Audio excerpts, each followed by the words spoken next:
DTFF.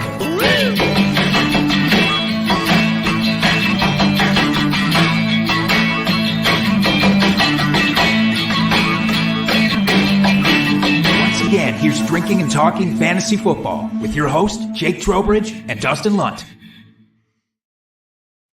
Hey, welcome back to DTF, everyone. We have a wonderful show for you this evening. Week one is in the books, so we're going to talk a little action, reaction, overreaction, give you some good, solid, dare I say, actionable advice that you can all follow as you progress into week two and beyond here. Just some of the main storylines. Should we be concerned about some of these, or are we just overreacting? Because, hey, we just spent like 6 months fucking analyzing all the data, talking about it, coming up with our take, figuring out exactly what was going to happen. And then, 90% of that went to shit after week one because, hey, it's a real game. We can't control it or figure it out. So it should be a lot of fun. I think we'll have some real good discussion here this evening. But before we get into all of that, my co-host with the most, Jacob, how are you doing this evening? And the bigger question is, Wonderful. how did your week one fantasy go? I think those are part and participle to each other. I think they are interconnected into what my mood is versus what my fantasy teams did this weekend. It wasn't great, Bob. I will admit, I had a rough week one. I got a couple of nice, easy wins. That was great. But our home league, I just got destroyed in our home league. Had a lot of underperformers. A lot of players that other people are probably freaking out about are on my roster. So this is personal for me. This episode is personal.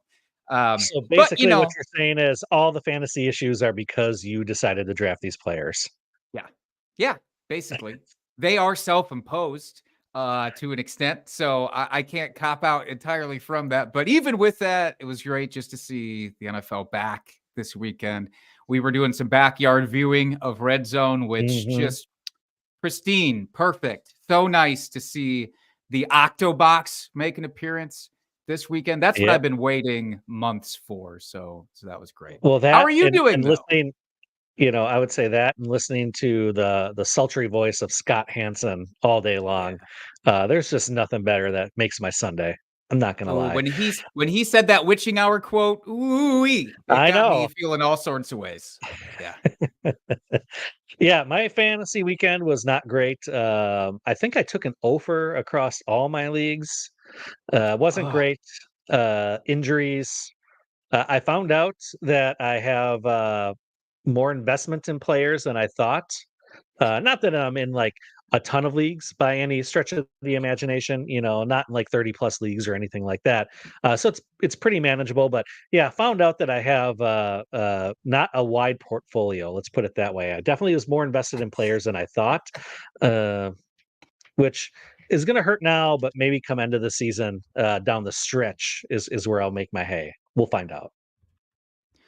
Well, I think that just means that you follow your own advice.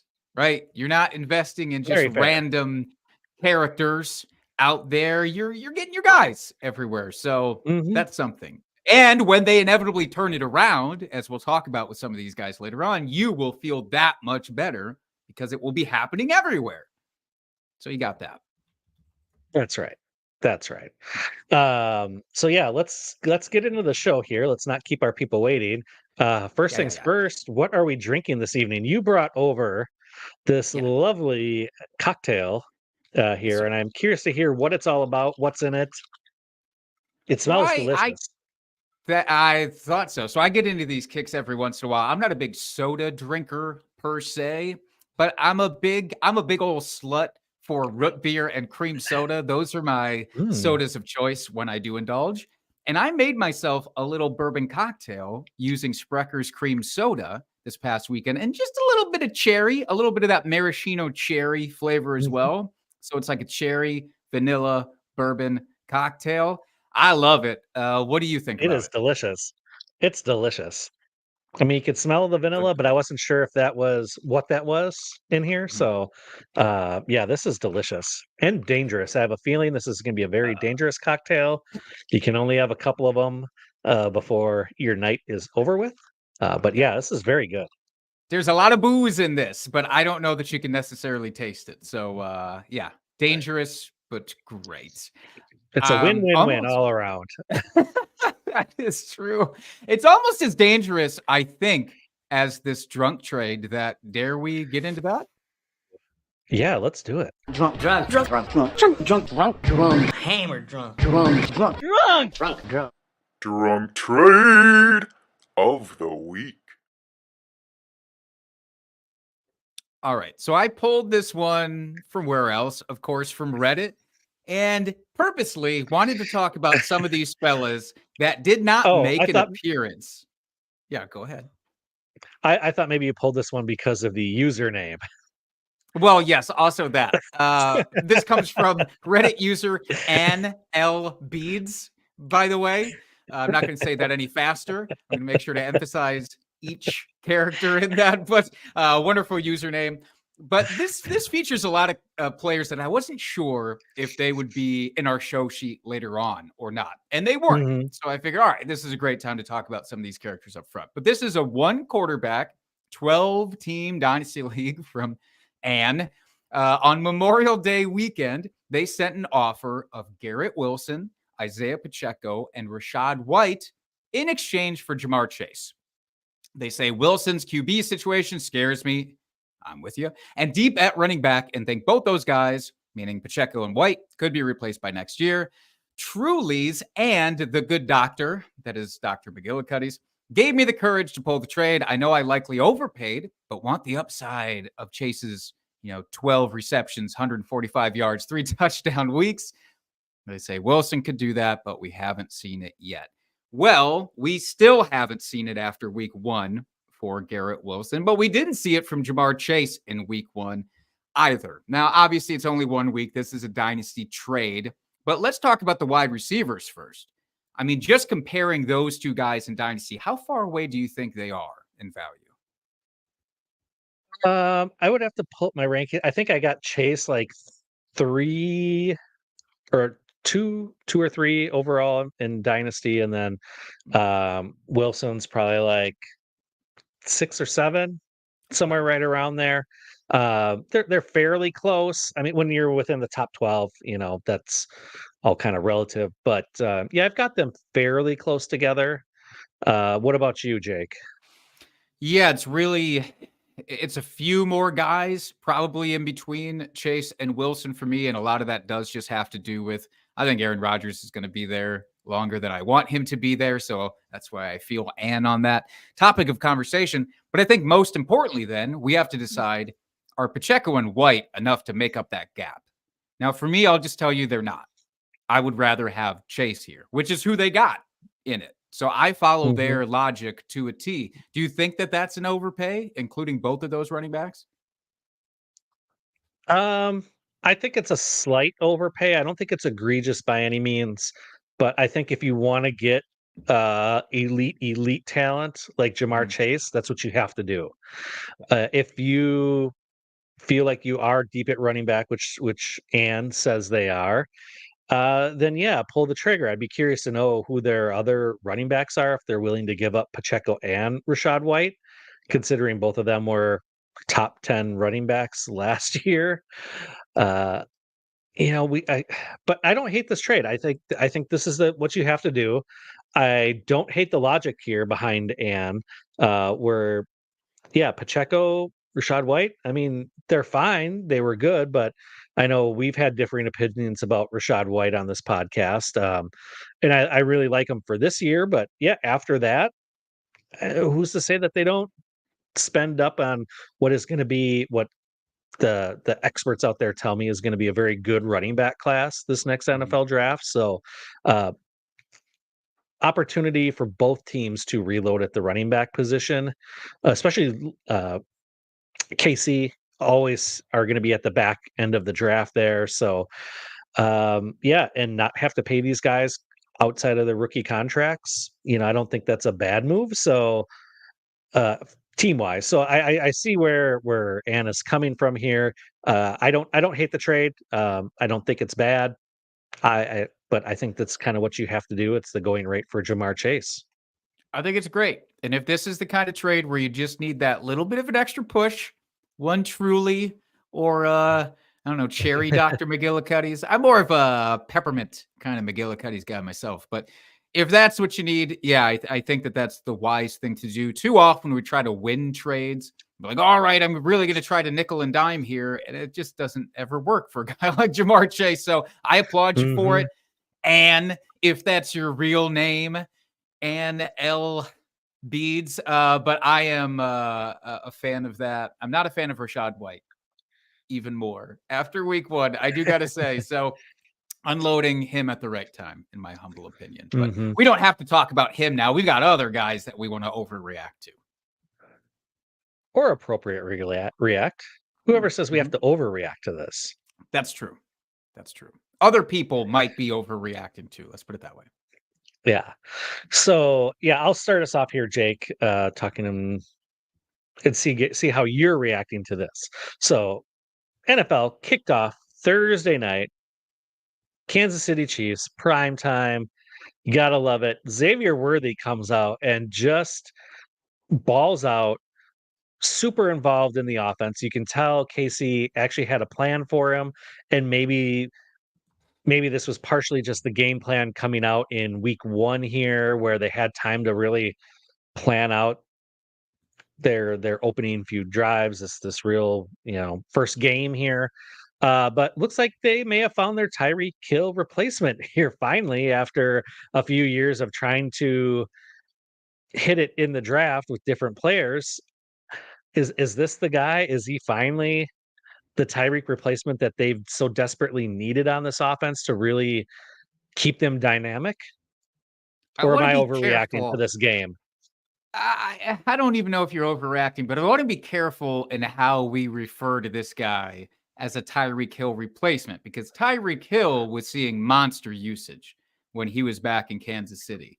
And he was still an 8 to 10 target guy on top of the big play ability that he gave. Now we look at Xavier Worthy, and yeah, it's really exciting, obviously, what he did. But let's be very clear here. In week 1, he saw 3 targets.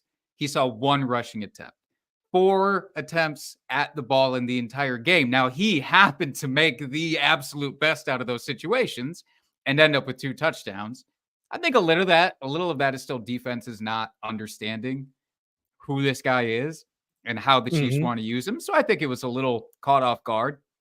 But we've still got Rashee Rice in here. So Rashee Rice had himself a pretty damn nice day, I would say.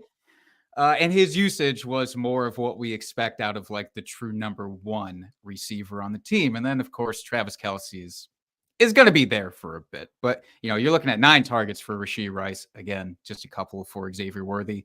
I still love him. Don't get me wrong. Like, he's an ideal flex player, especially for this year. And maybe, I don't know, maybe he gets less work when Marquise Brown comes back, though, as well. That's another guy that's not in the fold right now. So basically, what you're saying is, and I am agreeing. But correct me if I'm putting words into your mouth. You're saying don't overreact to this week 1. Like, it's great to see. It was great to see him pop off. Is he going to score 2 touchdowns every week? Probably not. I mean, if he did, it'd be amazing. It'd be record breaking. But chances are, like you said, the usage wasn't there compared to Rashee Rice. But I do agree that he's a good flex play because he is this. I feel like this dynamic element that was or has been missing since Tyreek Hill was there. I mean, Tyreek, he was one of those guys that anytime he touched the ball, he could take it to the house, and it kind of looks like this could be Xavier Worthy, and maybe it is he only gets a handful of touches a game. But if there's that opportunity that in any given one of those, he could just break it for a huge gain or for a touchdown, I think that's what Kansas City really needs for their offense. But I would agree with you. Let's not overreact and go crazy here because it was a very small sample size. I do think this is just a function of it's week 1. No one has any tape on them yet. They specifically game planned it this way, knowing that they had that extra time to game plan this opening game. against the defense there. So I love to see it though from the rookie wide receiver. It's great. Gives me hope. But yeah, don't read too much into this. I mean, and this is the time definitely not to try to go out and trade for him because you're going to have to pay through the nose. So if you're interested in him, you don't have him, maybe wait a couple weeks because there's probably going to be a couple weeks here where he has a bust game or two where he just doesn't do anything. And that would be the time to pounce on him. And especially in redraft, don't go knocking studs out of your starting lineup in favor of Xavier Worthy. Obviously, as a tiebreaker, again, as a flex play, great. But if you're looking at this guy versus Jamar Chase, just because Chase had a down week, let's pump the brakes on that situation. Yeah, exactly. But yes, I do like him. I do like him a lot. I want to talk about a position that I'm very fond of. And very terrible at. And this week actually made me feel pretty good because everybody was basically in the same boat. Tight ends. What the fuck is going on? Can we ever recover? Because elite tight ends looked to be dead in week 1. We had a couple of dudes, and I know we're going to talk about one of them later, so I want to hide that a little bit. But the names at the top of this list for this week for tight end, I mean, it's ridiculous. When Foster Moreau is a top 3 tight end, there's something of a problem. And everybody that you drafted early, if you did draft a tight end early, Travis Kelce, Sam Laporta, I guess not Trey McBride, but some of these other guys, a lot of these other guys that you drafted very early kind of disappeared. Now, I think we have to remind people that every year something like this happens. And it's never as deep as we think, the tight end position. But that doesn't mean that guys like Sam Laporta and Travis Kelce are now like, oh my God, are they on the chopping block? Hold off. It's a weird week. They will, almost all of them, recover. I don't know to you, again, try to bury that one combo that we're going to talk about later, but any of these other tight ends were you... If you want to roll it in, let's just combo it and roll it in here. That's fine. Well, fuck it. Let's talk about Mark Andrews then too, because he's one of those guys you invested very high draft capital in, and it just didn't pan out. But I do want to know, is there any of these elite tight ends where you really are concerned? Where it's like, okay, that's not a mirage. That's for real. Does anybody jump off the page? After week 1, no. NFL offenses, they don't play in the preseason at all. Or the starters, I should say. There's offenses that play in the preseason. Obviously, there's games. There has to be offenses. What I meant to say was the starters don't play during the preseason, if at all. Like very limited action for good reason. They want to keep them healthy for the regular season. Don't want to risk that injury. So you're still seeing offenses. While we did see some electric offenses this week, you're still seeing offenses trying to find their footing and get certain guys involved. And part of that too is just due to game scripts and things like that. So, I mean, I'm not worried. There's no one on this list I'm really worried about, including Mark Andrews. It was just one of those weird games, I think, where Isaiah Likely, he just happened to get targeted and get the ball. But I mean, when you got Brock Bowers was at 3, you got Kyle Pitts at 4. I mean, Laporta disappointed at 8, Kittle was at 10. So I mean, you still had a good group of guys that were drafted very highly, still finished within the top 10. I think what you saw here with like Foster Moreau, Isaiah Likely, Juwan Johnson, Chig, these guys all had touchdowns. And that's where the variance comes in. But these guys, the ones I just said, outside of maybe Isaiah Likely, they are not high volume guys in their offense. So this was just more of a function of what we saw the Saints put up 45 points on the Panthers this week. Like they're not going to score that many points every single week. The Saints offense is just not that good. So I feel like that's an outlier right there. Chig with Tennessee. I think that's just where it happened to go. But Hopkins comes back. He's going to be super involved. You still got Calvin Ridley. I mean, I'm not worried about these elite tight ends because we know that they're going to get the volume in their offenses. This is 1 week. I'm not going to overreact to it. Now, to get in a little bit more at this Mark Andrews, Isaiah Likely, um, I'm not worried about it. Um, I think this is just one of those week 1 flukes where Isaiah Likely maybe just happened to be open. I was listening to JJ this morning, and he was saying that Andrews was on the field more than Isaiah Likely was. He ran more routes. And I think it was just one of those things where Isaiah Likely just happened to be open, or Lamar just happened to see him. But I'm not worried about Mark Andrews at all. I still think he's going to have a fantabulous season, and it doesn't concern me one bit. I think Isaiah Likely, though, maybe could become an interesting flex play if you're allowed to flex a tight end in your league. I think he could become an interesting flex play on a week to week basis, or especially when bye week comes as a bye week fill in, for running back a kind of a super flex or a flex position. So I think he definitely will have value going throughout the season, but I don't think he's going to supplant Mark Andrews by any means. I'll go further.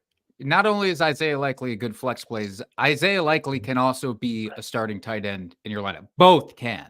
One does not have to negate the other. And I think Isaiah Likely really functions just more as a plain old wide receiver in this offense. We talk a lot about some of these other guys, Brock Bowers, Kyle Pitts, Dalton Kincaid, where it's like they're a glorified wide receiver. And I think we actually see that literally with Isaiah Likely out on the field. So he might even siphon away. I might be a little bit more concerned about Zay Flowers and his volatility throughout the season because of Isaiah Likely he's not just, he's a 5-yard dump off machine. He's, we saw at the end of the game, even his stat line could have been even better. Immediately after an injury, he could have had another long ass touchdown. So I like both. I do want to address in the chat here, we've got Albert who wants to know, hey, are we worried about Dalton Kincaid? That's a number that a guy that I haven't brought up yet. I do want to talk about route participation with these tight ends because it's kind of all we have as of right now in week 1. Mm-hmm. If you go to the fantasylife.com data utilization report, by the way, from Dwayne McFarland, Dalton Kincaid was out there running routes, man. 83% of the time, he was running them routes. 83% of the time, it worked every time, except he didn't really get that many targets. And I think that was more of a function, honestly, of Josh Allen's inadequacies and his want to play hero ball in that situation. I don't think we see that every week. So I'm not bailing on Dalton Kincaid. Are you? No, me either. Yeah, I think this was a function of the game script. They were in a tight game, going back and forth all game long. He had to chuck it down the field. Kincaid's going to be your guy that is either going to help move the chains, or he's going to be that big body guy that you're looking towards in the end zone. So thinking a lot of those opportunities in this game. So yeah, I am not worried either. Well, let's transition. This works perfectly, by the way. This next question here from Swa, I appreciate you because you're doing our legwork for us. I wanted to transition into talking about J.K. Dobbins. I mean, for all the talk that I've done this offseason about this damn Chargers backfield, I was ready to be glorified one way or the other, but I wasn't expecting it out of J.K. Dobbins. I thought week 1, we'd see a lot of Gus Edwards. Eventually, Kamani Vidal would end up taking over. J.K. Dobbins, I kind of left for dead because of all the injuries and what we haven't seen from him the last couple of years. And now he's looking dynamic, if a little slow, maybe, on some of these long runs. But the fact that he's breaking off those long runs in the first place is really kind of amazing to see. If he gets back to what we recall from J.K. Dobbins, or even 85% of the way there, I think we've got ourselves a weekly starter. Would you agree with Dobbins? Yes, I would. Yeah, I think he has proved after this week that he is healthy, and he will be the number 1 option in this backfield moving forward. I do have concerns just due to his injury history, and the fact that he's still not even a full year recovered from this Achilles. That maybe it has zapped a little bit, and I do have a little bit of concern about just with the injury history about him getting dinged up and missing time. It just seems like he does every single year. So, and lately it's just been significant injuries. So at some point those catch up with you.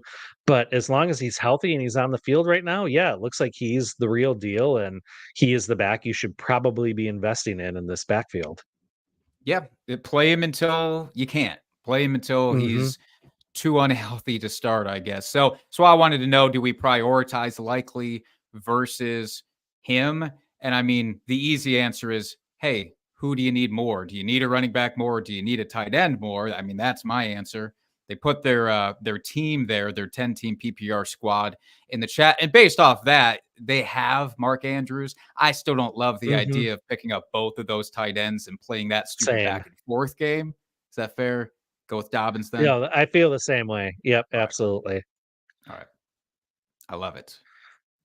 All right. So Albert in the chat is saying, so should we be selling Dobbins high? Would you trade him after this week one performance? And if the answer is yes, what Mhm. caliber player would you be aiming for as a general? Let's say right now J.K. Dobbins is your RB4 on your roster, because that's probably where a lot of people were drafting him at, Hmm. unless you really punted the position. If J.K. Dobbins is your RB4, yes, I'll absolutely trade him because of what you mentioned with the injury history, maybe catching up with him.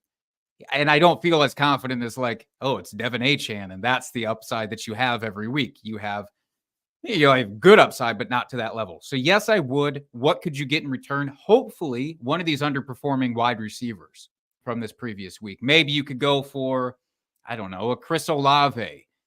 Probably can't get like a Jamar Chase, even though he wildly underperformed. But if you packaged him, go after one of those underperformers at that position or tight end. What do you think? Hmm. Yeah, I think maybe like a wide receiver two Mhm. would probably be your easiest get. I don't know if Chris Olave, if you could make that happen just because of the name value and where you drafted him.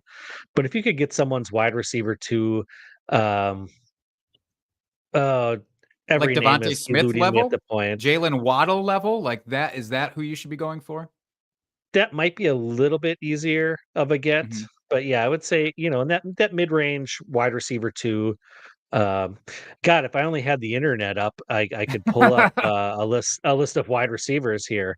Um, We are recording yeah, this on maybe. AOL Instant Messenger, so apologies for that Yeah, data not getting maybe you through. could get yourself like a Rasheed Rice or like you said, Devonta Smith, maybe Brian Thomas after that touchdown this week.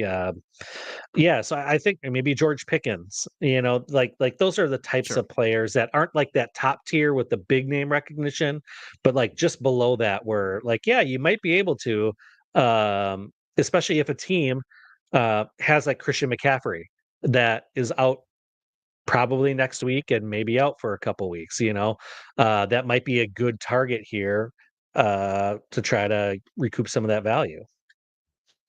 I like that. I like going after those actual players that, again, we know what to expect from them, and maybe we didn't get it in week one, but they'll be fine. Scott in the chat wants to know, just talking about waiver pickups and that sort of thing. Do we feel like after week one that the waiver wire is very thin?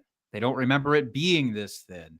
Uh, I don't know about you, Dustin, but typically there's like two names after week one where it's like everybody's got to get those guys. And I Hmm. kind of feel like we're there, maybe with Isaiah Likely and hell, J.K. Dobbins for that Dobbins, matter, yeah. right? So it does kind of Hmm. feel like it's very isolated. Now, I do think that there are some other guys that we could talk about. I think Jalen Wright is a pretty obvious waiver candidate if he's out there for you right now. Both Achan and Mostert dealing with injuries, neither practiced today. Hmm. He should be out there. Marshawn Lloyd, I was going to save him for a little bit later, but I think Marshawn Lloyd makes a Yeah, pretty interesting. These aren't or guys who Mason. flashed, obviously, or played, It, right? So they're not top of mind. Yeah. yeah, get CMC's backup, get Mason. Right. Uh, he's going to be a top waiver ad this week, Mhm. for sure, for sure. So I mean, if you feel like you want to use your waiver priority and grab him, because who knows with this McCaffrey injury, it could be something that lingers a little bit all season, where maybe they do take a little bit of workload away from CMC to try to preserve him for the long haul and into the playoffs, so maybe Mason has a little bit of flex appeal for the entire season. So that might be a guy to go after. A lot of injury insurance types of plays out there, though, I think, in this Yeah. week one. More than we want to see. Somebody who has Yeah, Puka on your absolutely. roster, I know you don't want to think about it, but hey, even Demarcus Robinson, or Tyler Johnson, those types of guys work too. Hmm. Yep. So we have another question in the chat here. Jake, from Dom, traded James Conner for Amari Cooper in the Megala Bowl because I have Bijan, Saquon, and Pollard. After week one, I regret this. Did I mess up? Talk me off the ledge. Well, first of Jake? all, you shouldn't be at the ledge yet in week one, Dom. You gotta take a step back from that ledge, my friend, as Third Eye Blind once famously sang. James Conner and Amari Cooper. Look, I get it. Um, it's a different outlook because one of those guys looks like prime running back real estate, and the other guy has to play with Deshaun Watson. I am not a believer in Deshaun Watson's talent anymore. I really think that got zapped. I think what we saw this past week is pretty close to what we should expect, but that's just me and my priors that I already had built in. But just look at it this way. You have still really solid running backs. You mentioned it. You've got Bijan, you've got Saquon, you've got Pollard. So Amari Cooper can still return value. If you are Hmm. thin at wide receiver, I'm not saying that Amari Cooper is completely screwed. So I think it's the still smart move, and you shouldn't be overreacting after 1 week. But what say you, Dustin? Yeah, I agree 100%. Uh, the Browns played the Cowboys, very good defense. Mhm. So they're not going to be playing that caliber defense every single week. And then Njoku got a little dinged up, so he might miss some time or maybe be a little bit more limited. Who else are they going to throw to? Elijah Moore, Jerry Judy? I mean, these guys don't inspire a ton of confidence. So I think Amari Cooper will get his share. He will be the number one target on this team. And even in a what is perceived to be or could be a poor offense with Deshaun Watson leading it, still having the number one wide receiver that's probably going to get 30% of the target share by the end of the season Yep. is still going to be good for PPR leagues. So I wouldn't worry about it one bit. Hey, we did it. We did it. Yes. A couple more here, real quick. Let's do some quick hitters. Mhm. Scott wants to know, how about a Dobbins for Puka Nacua since he's injured right now? It's undetermined how long Puka Nacua will be out, but I'll ask you this, Dustin, as somebody who has him in our home league. You see this offer come through, you're clicking decline? Yeah, I would not give up Puka for that. I'll make do. Hopefully, I drafted enough wide receivers that Mhm. I can make do and limp along until Puka returns. Hopefully, it's only 4 weeks. I know they put him on the short term pup, so at least 4 weeks. Hopefully, he'll be back.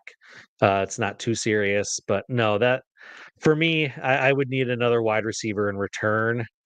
Maybe not Puka's level. You're Right. not going to get a Garrett Wilson or Marvin Harrison that was drafted right around Puka Mhm. in a trade. Unless someone really believes in Puka and wants him that bad, then I would probably take that. But not for Dobbins. No. Hey, but if you can find that manager who is freaking out and they lost this Hmm. week and they're desperate for wins, and you put Dobbins along with a guy like Brian Thomas Jr., I think you could absolutely get that done. So doesn't mean you shouldn't send the trade. Just to see, Connor wants to know: would we rather have Rashee Rice and Christian Kirk, or just Amon-Ra St. Brown? Amon-Ra, somebody who belongs on this list of underperformers for sure in week one. I'm still taking Amon-Ra St. Brown 10 times out of 10, but Hmm. what about you? Yeah. Same. Same. Just to have that one elite talent on your squad that there's going to be dud weeks like there was this last week, but 9 times out of 10, it's just a set and forget. He's going to get his yards. He's going to get the touchdowns throughout the season. It all even out by the end. I wouldn't be worried about that and make that trade at all. Yeah, many kudos to the new Gabe Davis, also known as Jamison Williams. Welcome into our fantasy football hell, you dick. Jonathan in the chat says, do I trade Javante and Brock Bowers for Josh Jacobs? Josh Jacobs, of course, a guy that should get as much work as he can possibly handle with Jordan Love out and Malik Hmm. Willis. filling in. What do you think about this one? Would you make that trade? I'm going to assume that this is just a standard PPR league and not some sort of tight end premium. So I would say if you can make this trade and get Jacobs, make that trade. If I was the one that was receiving Javante and Bowers, I would say no. I just don't think that that's enough in your standard PPR league. Although I do think Javante will have better outings than he did this last week. But just with the volume alone that Jacobs is gonna be seeing, I just can't turn away Jacobs at this point. You're the eternal optimist on Javante Williams, and I appreciate that. By Yep. the way, Jonathan has Trey McBride has his other tight end, so I get the impetus for trying to move Bowers after a big Mhm. game like that. And Yep. yeah, it might be able to get done. I think go for it Yeah. and report back. Let us know if you made it or not. All right. Yeah, absolutely. Do you want to talk? You want to talk about another running back? I know, and I'm very curious about this as well. I do. And that's and we brought him up earlier with Dom and his trade question with James Conner, but this is with the Tennessee backfield, and Tony Pollard came out this week and just dominated the touches. So that was one of the biggest storylines, one of the biggest discussions all season long was who is going to have this backfield, or is it going to be a 50-50 split? And I think a lot of people, um, and I will shout out Dustin Ludke. He was on Trade Blocked with us a couple weeks ago. We were talking about this situation, and he said Tony Pollard was going to be an RB1. Book it. So I have to give him props. It's looking good after week one here so far. Again, it's 1 week, small sample size, but it does give me a little bit of a pause. I'm not going to lie. I did expect Spears to be much more involved than he was. I don't think that this was a function of just the game playing out this way. I think the coaches made a effort to really show off Pollard and have him involved, and looks like he's fully recovered from whatever injury was kind of slowing him down last year, and he was looking really good. He looked like the Tony Pollard we saw in Dallas when he was backing up Zeke. So if he continues to stay healthy and play like this, yeah, he is the clear running back in this backfield. However, Tajay Spears will still have usage, but it's gonna be more of like a desperation flex play, bye-week fill-in type situation here rather than someone you can count on week in and week out. Yeah, I will put an asterisk with this, though. I think Tony Pollard is not the clear running back. But I still think that Tennessee told us what their plan was all offseason. And I don't think one game should completely divert our attention away from that. I do think there's going to be games where they go, yeah, let's see what you do when Tajay's on the field. Does that change what your defense is? What if we lean into Tajay Spears for a couple of drives here? Because I don't think Mhm. that they think that there's a wide talent gap there, even though we might. So I will say, obviously, Tony Pollard, I have no bones putting him in your starting lineup, but just be cautious about some of these borderline Belichick level tricks that might come out of this backfield here down the road. Mhm. Mhm. All right. Well, you knew we had to talk about the Packers at some point, and I want to lean into it right freaking now. Do we just avoid all the Packers, not named Josh Jacobs, until Jordan Love returns, which is hopefully much sooner than later?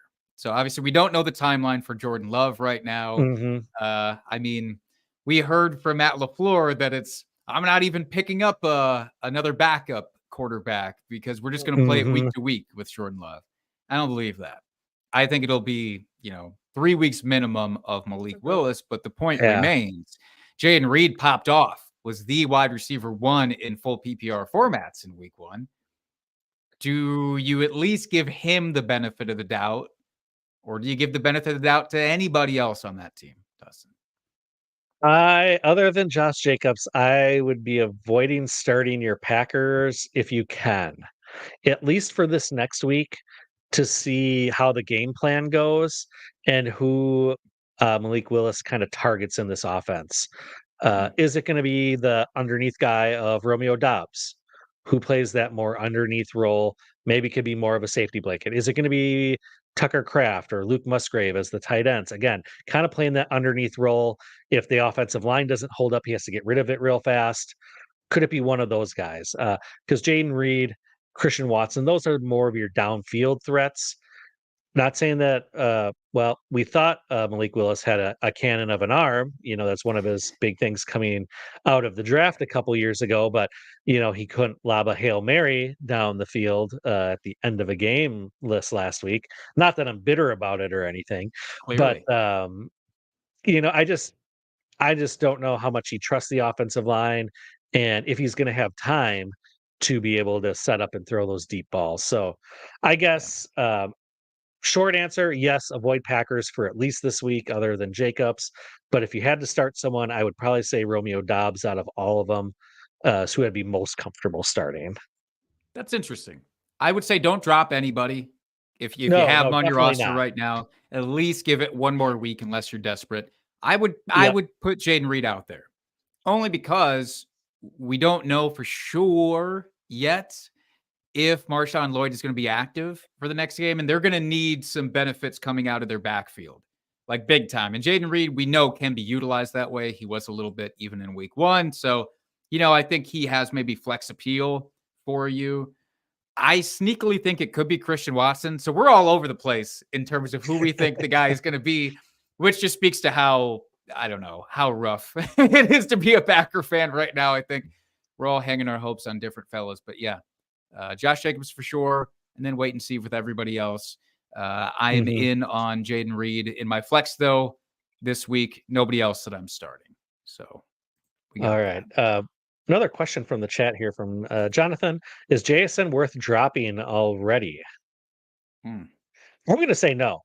I mean, I know he only had 2 targets, but caught both of them. And Geno Smith, while finished in the top 10, he was number 7 overall, only threw for 171 yards. That offense is going to be a lot more pass heavy. They're going to throw for more yards as the season goes on. Do not drop JSN. He is one guy that I am fully in on for this season having a breakout year.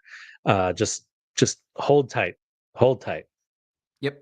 Couldn't have said that better myself. All right, one more here from the Rudster. Was offered Puka and Mostart for Amari Cooper and Terry McLaurin, both on my bench.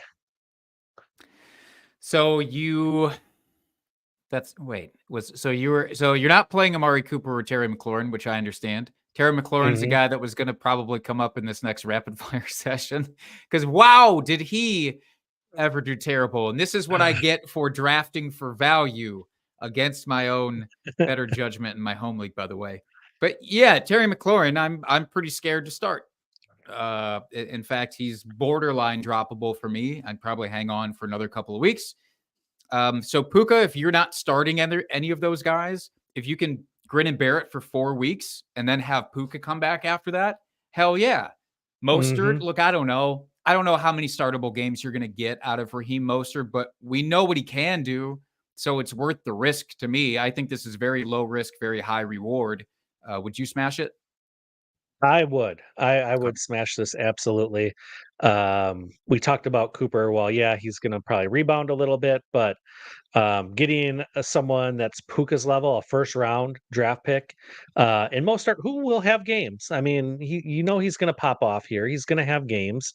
Rudster says, I still have DK, Diggs, and Debo. So, I mean, yeah, you can wait the 4 weeks or so, 5 weeks until Puka comes back. I would definitely make that trade because you're going to slot in a wide receiver 1 into your lineup after that. Yep. Yep. And hey, go again, scramble waiver wires and maybe pick up Demarcus Robinson off of waivers for those 4 weeks if you have the space to do it. Mhm. Absolutely. Absolutely. Okay, Jake, who else do you wanna talk about here? I would love to do just some rapid fire. Just Okay. simply, real quick. Are we worried? Is it cool? All right. And Okay. let's try to get through as many as we can. But start with running back. Boatload of underperformers at running back this week. Travis Etienne. finished outside the top 25 in full PPR, I believe. Worried or not for Travis Etienne? Not worried. I know the coaching staff was saying they wanted to get Tank Bigsby more involved and lighten the load a little bit for ETN, but ETN's still the receiving back in that offense, so no, not worried. Yep, and we saw him score.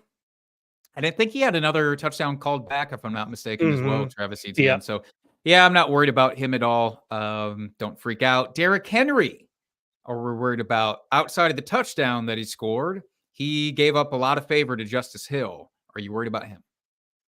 No, they brought in Derrick Henry for a reason. Again, it might have just come down to kind of game script for the week, knowing they were going against KC, and that's always just a tough matchup when those two play each other. So I'm just going to chalk it up to week one and the matchup against the champs. Agreed. Ravens will have more favorable game scripts, and that will benefit Derrick Yep. Henry. Zamir White for the Raiders. Real bad. Outplayed by Alexander Madison in this first week. Worried or not? Absolutely. Well, I mean, yes, you should be worried. I'm not worried because I was not in on him at all coming into this season, so I feel vindicated in my stance on him. But yeah, you should be worried, especially since Antonio Pierce came out and said we're going to play the hot hand.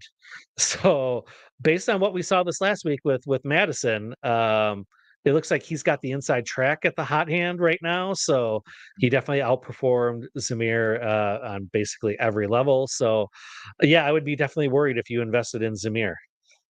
Yeah, and for what it's worth, I am worried about him for you or for anybody who drafted him. I'm also Mhm. not rushing out to pick up Alexander Madison. Let me be clear there. I think he still belongs on waivers because there will Yes. be a lot of back and forth, and it's still going to be a pretty bad offense, I think, a lot of Yep. weeks.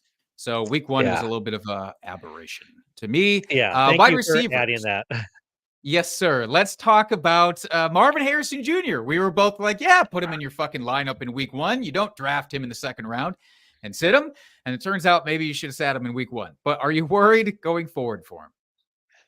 No, no, you don't draft a wide receiver that high and someone with that talent profile to not utilize them. Yep. I'm not sure who the Bills' top cornerback was, but I have a feeling it was just one of those shutdown corner type situations where Marvin Harrison just couldn't get open because of that, and they made a point of taking him out of the game, knowing that he is this all world rookie coming in that was supposed to blow up the league, and I think they just made a concerted effort to shut him down, and that's what we saw. So it's interesting that you said that. Smarter people than I were talking about the fact that Marvin Harrison Jr. Was actually open on a significant amount of plays, but Kyler couldn't even get there in his progressions. He was just going for the quick and easy guy. So I don't even think we have to worry about, oh shit, Marvin Harrison Jr. sort of lost there. I think it's also Hmm. too just a facet of like, it's going to be less pressure for Kyler in certain games ahead, and that will really benefit Marvin Harrison Jr. Hmm. Glad we're on the same page with him because it's concerning. Chris Olave, another guy. God, this felt bad. I had him in my starting lineup in the home league, but worried or not for him going forward. No, I'm not worried. This game was wild against Carolina, um, where they got out to such a big lead. They were able to run the ball if they wanted to. They were throwing it all over the place. I mean, you saw Shaheed get that big monster touchdown. You saw, Juwan Johnson.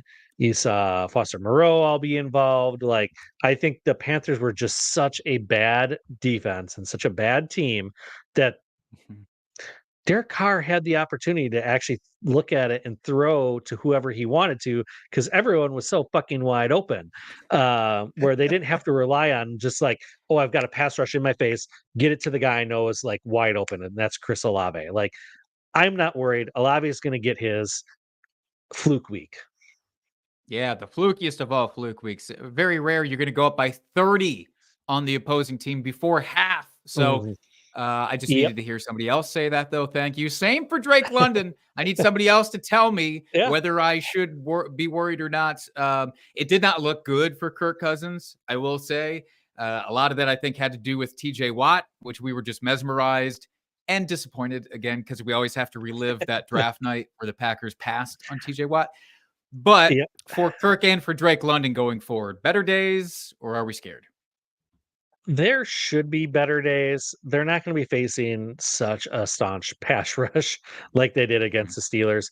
Um, this was the Arthur Smith revenge game, going against his former team. And granted, he doesn't coach the defense; he coaches the offense. But maybe the Steelers were just extra fired up for him to get that victory. So I'm not worried about it. Although I am slightly, I have little wee concerns about Kirk Cousins. I know we saw him, get a touchdown to Kyle Pitts, which was great. But I mean, the fact that he didn't have any time whatsoever, and maybe he's not 100% fully comfortable on this repaired Achilles, and maybe age is finally catching up with him a little bit. I got little concerns, little like we concerns. If I see more of the same this next week, I might throw up a red flag. I'm not gonna lie. Yeah, I have medium concerns here as well. And it's because does Kirk Cousins get better himself? And B, do the Falcons know when to make the switch if they have to? They've got Michael Penix. I don't know when they'll actually be confident enough to ever do that.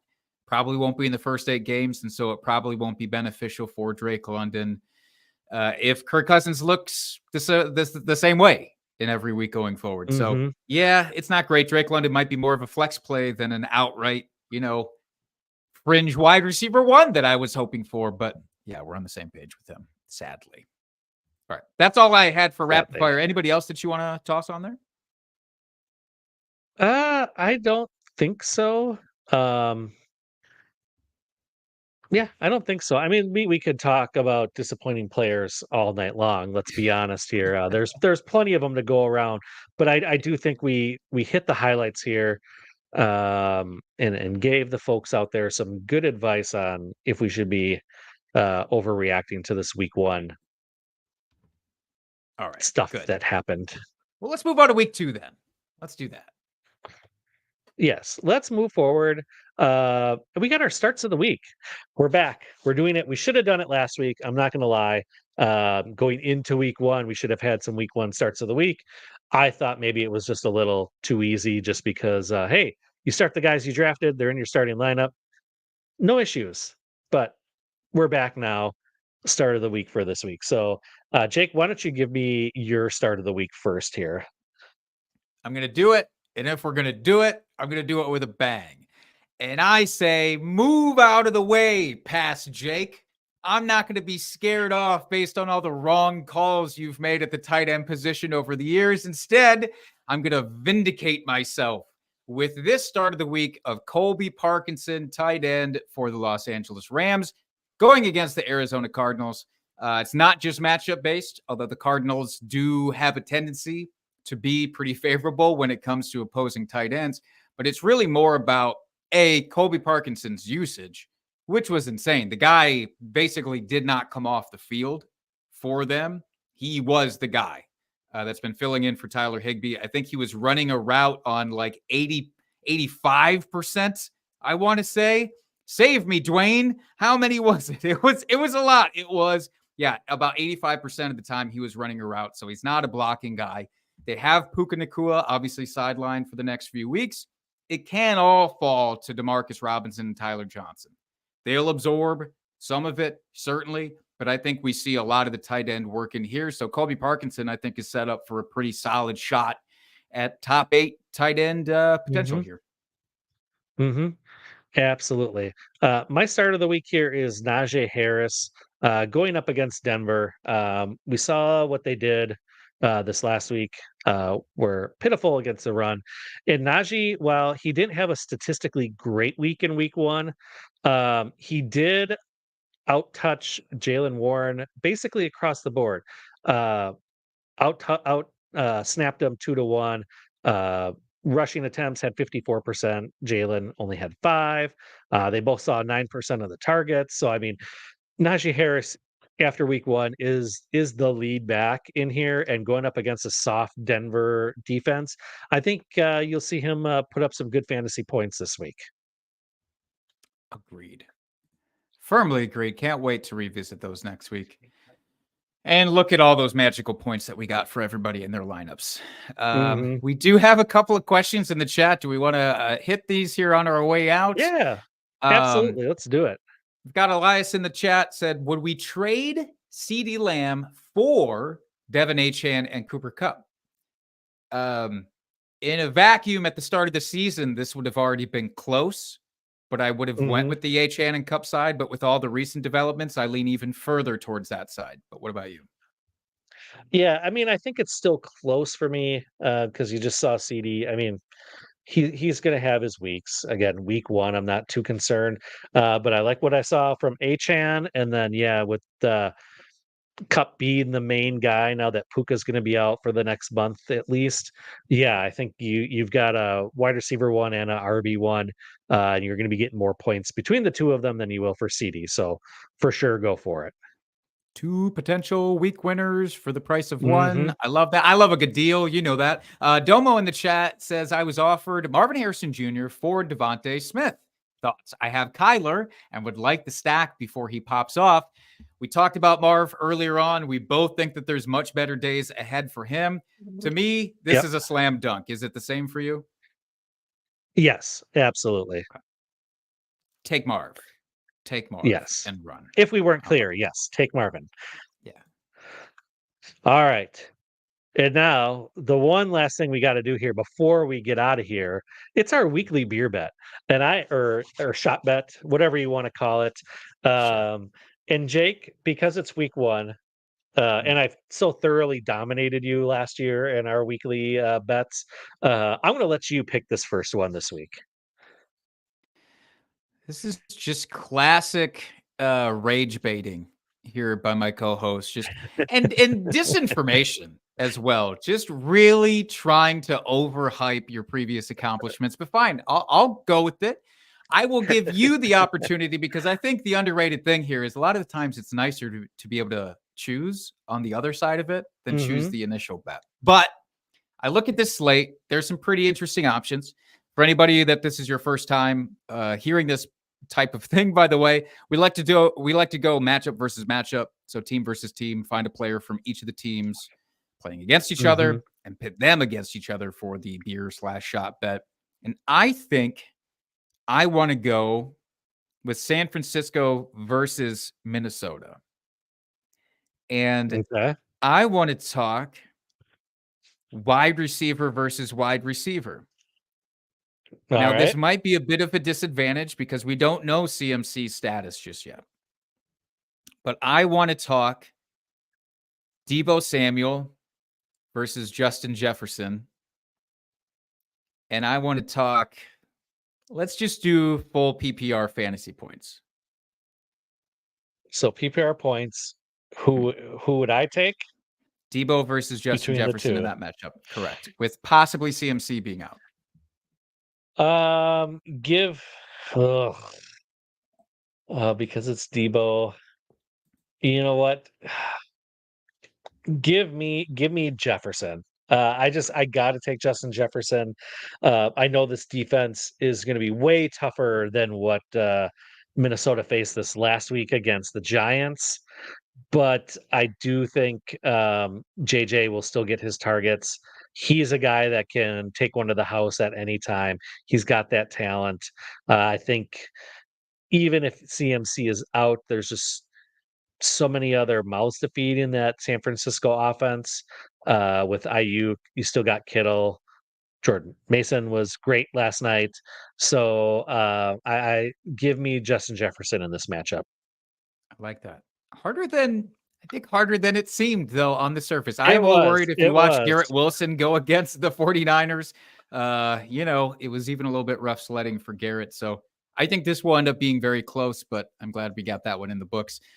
Before we leave, though, a couple more quick questions to get to in the chat. Jamie wants to know, would we trade Nico Collins and Rachaad White for Ladd McConkey, Ken Walker, and a 2025 second-round pick? So this is obviously Dynasty. Don't know that we need any of the other details necessarily. For me, I'm hanging on to Nico Collins in this. He's just the best player by far. It's not that it's super far off, but I just want the best player long term, and I think that that's Nico. Yeah, Nico's nice and young. I agree with you 100%. Nico's nice and young. We've seen him his breakout year last year. If you're not a believer in Rashad White, you could probably get a couple seconds for him. But I think between him and Ken Walker, it's fairly close, actually. So yeah, just give me the Nico side. Fair enough. All right. 2 for Nico. Augusto in the chat wants to know Rashad White, Jerome Ford, and Drake London versus Saquon Barkley and Zay Flowers. I'm assuming that this is a redraft question, by the way. If that's the case, it is, I mean, for me, it's very clearly Barkley and that side. Same. Even though I love Drake London, I want good things for him. No, I agree. I think, I mean, you talked about it, with Zay Flowers, you're not quite sure, what's going to happen, but still give me Barkley. If what we saw in this offense week 1, he's going to eat this year. And you'd hope that Zay Flowers, maybe it was just a fluky week 1 and he returns better value than that. So give me the Barkley side. Beautiful. We did it. All right. Should we get out of here? We did it. Let's do it. Good luck to everyone in week 2. No bye weeks. We're not having any starting until week 5. So play with your lineups as you will. You don't have to worry about people being out unless they're on injury, of course. So with that, folks, we're going to get out of here. Thank you for joining us. Thanks to everybody in the chat that joined us. That's what we're here for.